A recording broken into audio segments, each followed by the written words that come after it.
Bueno, la idea es aprovechar y construir con unos palos, con tubos, unos canales que sirva, si toca soldarlos, organizar, hacerle los huequitos de forma de que cuando el tanque esté lleno, se puedan regar las plantas de una forma más fácil, aprovechando el agua lluvia. Cuando vuelva y llueva, vuelva otra vez y las plantas puedan ser regadas.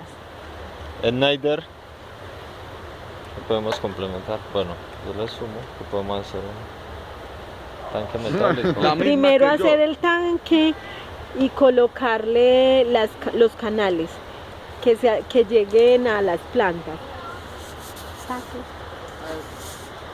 Primero hacer el tanque y luego colocarle el sistema de riego.